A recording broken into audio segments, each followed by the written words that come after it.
Hey guys, welcome back to Music Talk with John. Today I'm just kind of jumping in with a sort of impromptu video. I wanted to follow up and give you a little bit more information on the Van Halen issue that I had, that album where it had the clicks, and I want to thank all you guys. I got a ton of subscribers off of it, a lot of great comments. You guys, and it seems like I helped some people out there, so that's great. That's what we're trying to do out here with this vinyl community. So one thing I didn't mention, or I don't think I mentioned, was when I first uploaded that video, that short little clip that I played in there, it's I think maybe 20 to 30 seconds long. I got tagged with a copyright on that.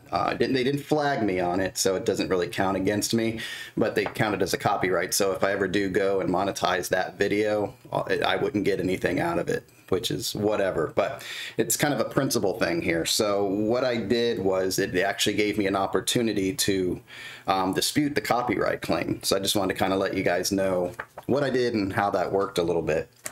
So I went on, it was very easy, just a few steps. They kind of, YouTube had me just basically put why I thought the it was fair use. So basically this is all about fair use, and you should be able to use parts of music as examples in your videos and not get flagged for it, because you're really just using it as part of it, and really it's promotion for these bands. So I don't understand why they're such sticklers about it. I'm not using the whole song, using parts of it just to give examples. It's a positive manner, even though it wasn't anything against the music, it was against the pressing of it. It was information to say, hey, there's a problem out here, so fix it. We're paying all this money for these albums, so let's do something about it.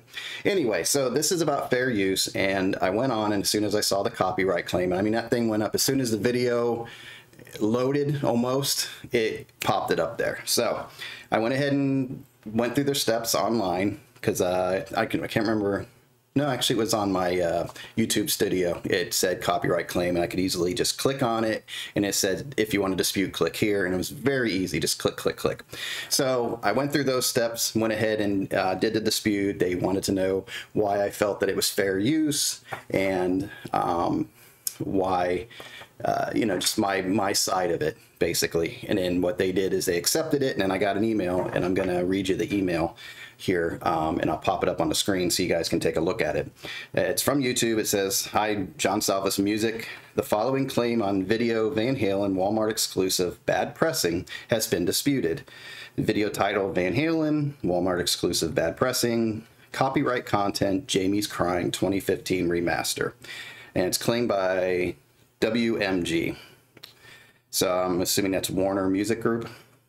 So then it says, reason for dispute, my use of the claimed content is protected by an exception to copyright, such as fair use or fair dealing. I have a good faith belief that the claims described above have been made in error, and that I have the rights necessary to use the contents of my video for the reasons I have stated. I am sure that I own all rights to the audio and visual content in this video, and I want to dispute this claim. I understand that my video will be viewable by the claimants so that they can review my dispute. I understand that filing fraudulent disputes may result in termination of my YouTube channel, which is fine. I feel that I used it fairly. I'm not using it to make money. So anyway, it says authorized signature, blah, blah, blah. And then at the end it says, you are receiving this email as confirmation that we have received your dispute. WMG has up to 30 days to review the information you provided and take action. If WMG agrees with your dispute, they can release the claim at any time. If they disagree, they can choose to uphold it, and the claim will remain active on your video. Learn more about disputes. Sincerely, YouTube team. So that's fair. Okay, that's fine. If they want to do that, and I think I'm wondering if this is YouTube's way of snagging videos and protecting themselves, which is interesting, because how does Instagram get away with this? You're doing 15 seconds, 30 seconds of songs, any song you want out there, and there's no problem. Everybody uses them. So is this a YouTube thing? Are they sticklers about it? Are they trying to protect themselves? I wonder what this whole thing is about, why you can do it on one platform but not the other. So it's interesting to me. Anyway, so this was filed on Sunday, July 17th, or I disputed it on Sunday, July 17th, and I have 30 days from that. So I still have a little bit more time, another week or so. So I'll let you know when I get word back on this. So we'll see what happens. So I just want to let you know how that works. But while I'm doing this, I'm like, you know, what is fair use? How do we, it's very vague. It's not like cut and dry. There's many videos on YouTube about it, and you're going to walk away after watching them going, I still don't know. Because you don't know. It's really interpretation. It's up to just different factors. And I went over to, I looked it up online. I went to Purdue University, and they have their copyright office, and they have a page on fair use, and it gives you a pretty good idea of where you might fall. So fair use on the Purdue University website says fair use is one of the exceptions in copyright which allows use of copyrighted materials without obtaining permission as long as the use can be considered fair. And that's where I think I am. This is pretty cool because they break it down to different parts. There is a 4-factor analysis which must be applied to each use to determine whether the use is fair. Each factor is given equal weight. The goal is to achieve a balance between the rights of the copyright holder with the rights of the public. Fair use is also technologically neutral, so the same analysis may be applied to any medium. It is important that the 4 factors be understood and applied diligently. Should someone claim that their copyright has been infringed, the court can reduce the amount of money damages if the alleged infringer can show that they understood the fair use analysis and made a good faith determination that their use was fair. So, and that's why I still think it is. The only thing it was just to give an example of what I was talking about in my video. So here's the factors, and all these will be popping up on the screen as you can see. First factor, purpose and character. The first factor addresses the character and purpose of the use of the work. The uses under tipping factor, when combined with any of the uses in the fair use column, strengthens the balance in favor of fair use. So, as you can see, it says favors fair use if it's for nonprofit, teaching, commercial. Tipping factor, that's your in-between, I guess, is for teaching, research, scholarship, criticism, commentary, news reporting. And then when you need to get permission, I guess this is cut and dry, is commercial, entertainment, and for profit.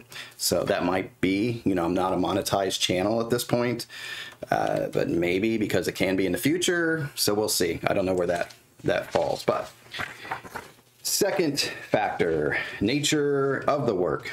The second factor looks at the creativity of the work. Creative works have more protection than factual ones. So the more creative a work is, the less likely the use will be considered fair under this factor. Fair use tends to favor published works more so than unpublished works. The rationale for this is that authors should be able to decide when to publish their work. Okay, so favors fair use in this case is fact and published. And then favors permission, fiction, unpublished. So that's number 2. Then there's a number 3. So there's 4 of these. Bear with me if this is getting boring. I'm sorry. I'm just kind of letting you guys know how fair use works. That's kind of just to educate you a little bit because I'm educating myself. Still trying to understand this too, all the parts. Third factor, amount.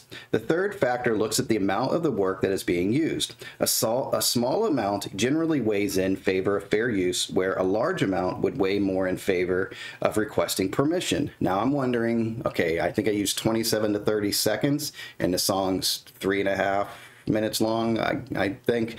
So is that a small amount? It feels like a small amount to me. I guess I could have cut it down to just the part where the skip was.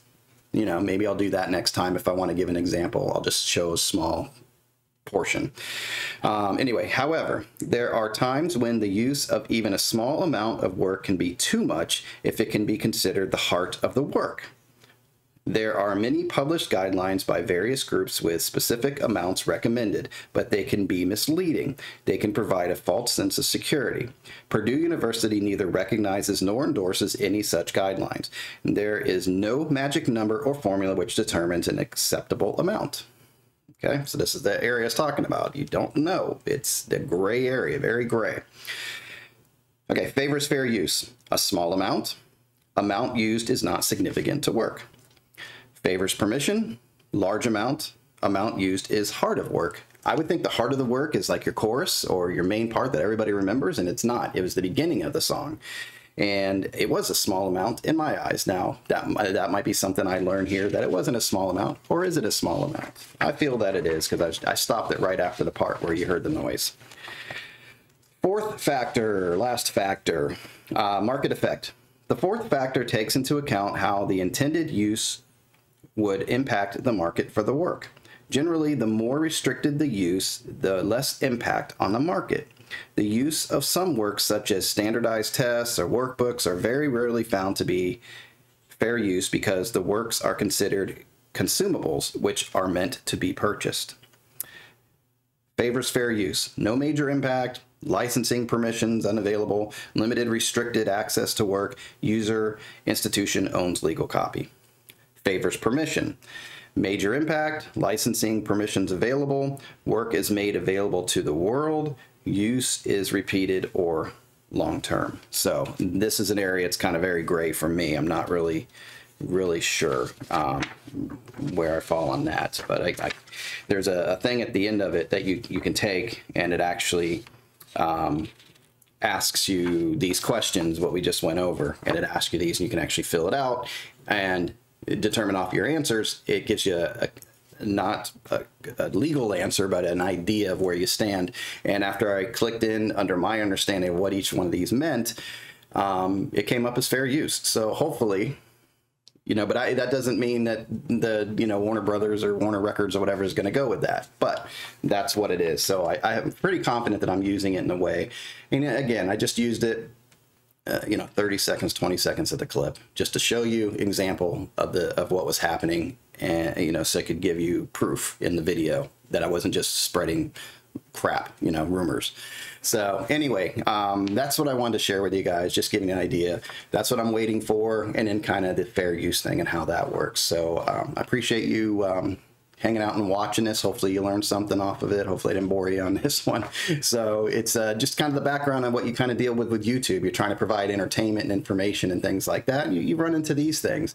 And I feel that you should be able to give little examples here and there. I'm not playing a whole song and filming a video off of it. I'm not doing that. It's always to give examples. And I would love to give samples of all these albums that I'm talking about. I wish we could do more of that. So you guys, I think that only benefits the record companies and the bands and things like that, because you're promoting them, yeah. So if I get to a point where I'm monetizing, the little bit that I'm making is nothing compared to the album sales and the promotions that they're going to get off of this, and notoriety. There's bands that I've never heard of that I'm aware of now, so it's very helpful, I thought. So I don't know why they're fighting people who have a love and a passion for music, and they want to fight us. So it's just really odd.